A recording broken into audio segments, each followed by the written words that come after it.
ಆಮೇಲೆ ಕಟ್ ಮಾಡತ್ತ ಸ್ವಲ್ಪ ಹಾಕ್ಬೇಕಂತ ಜಾಸ್ತಿ ಲಾಂಗ್ ಆಗುತ್ತಲ್ಲ.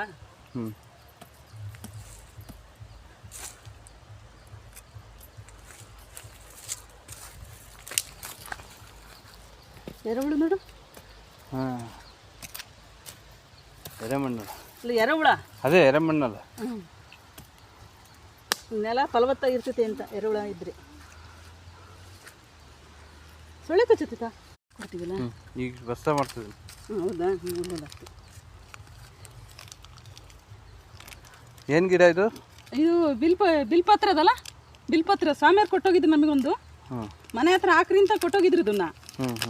ಮನೆ ಹತ್ರ ಇದು ಹಾಕಬಾರ್ದು ಅಂದರು, ಅದಕ್ಕೆ ತೋಟದಲ್ಲಿ ಹಾಕೋಣ ಅಂತ ಇವತ್ತು ಶಾಪಿಗೆ ಹಾಫ್ ಡೇ ರಜೆ ಮಾಡಿ ಬಂದಿದ್ದೀನಿ. ನೋಡ್ರಿ ಇದು ಹಾಕ್ತಾಯಿದ್ದೀನಿ ಬಿಲ್ಪತ್ರ ಗಿಡ.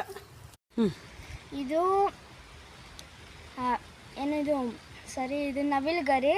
ಆಮೇಲೆ ಇದು ಹೂಪನ ಇಲ್ಲಾಂದರೆ ವೈಲ್ಡ್ ಟರ್ಕಿದ ಗರಿ. ಇದನ್ನು ನಾನೇ ಹುಡುಕಿದ್ದೆ ತೋಟದಲ್ಲಿ. ನೋಡ್ರಿ ಕಟ್ತಾ ಇದ್ದೀನಿ, ದೊಡ್ಡದಿತ್ತು, ಇಳೆ ಬೀಳುತ್ತೆ ಅಂತ ಕಟ್ತಾ ಇದ್ದೀನಿ. ಕರೆಂಟು ಇದಾವೆ ನೀರು ಹಾಕ್ಲಿಕ್ಕೆ. ಸಂಜೆ ಬಂದು ನಮ್ಮನೇಲಿ ಹಾಕ್ತಾರೆ. ಸರಿ ಆಯ್ತೇನಪ್ಪ? ಯಾಕಪ್ಪ ಹಿಂಗೆ ಕೆಂಪಗಾಗಿದ್ದಾವೆ? ಕಟಾವು ಮಾಡಬೇಕು. ನೋಡ್ರಿ ಕೆಂಪಗಾಗಿದ್ದಾವೆ, ಕಟ್ ಮಾಡಿಲ್ಲ ಇನ್ನು. ಇಲ್ಲೊಂದಿದೆ ನೋಡ್ರಿ, ಇದು ಹಸ್ರಾಗಿದೆಯಲ್ಲನಪ್ಪ. ನೋಡ್ರಿ ಬಂದಿದ್ದಾವೆ. 6 ಇಯರ್ ಆಯಿತು ಹಾಕಿ, 6 ವರ್ಷ.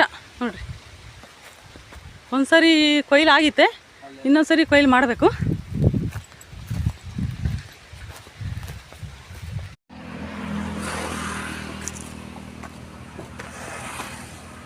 ಬಾರಪ್ಪಿ ಬೇಗ.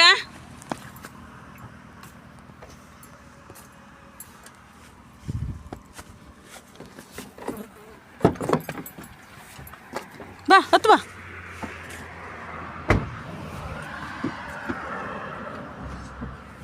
ಬಾರೋ ಮುಂದೆ ಕೂತ್ಕೊಂಬ. ಇಲ್ಲ ಕೂತ್ಕೊಂಡಿದ್ಯಾ? ನೋಡಿ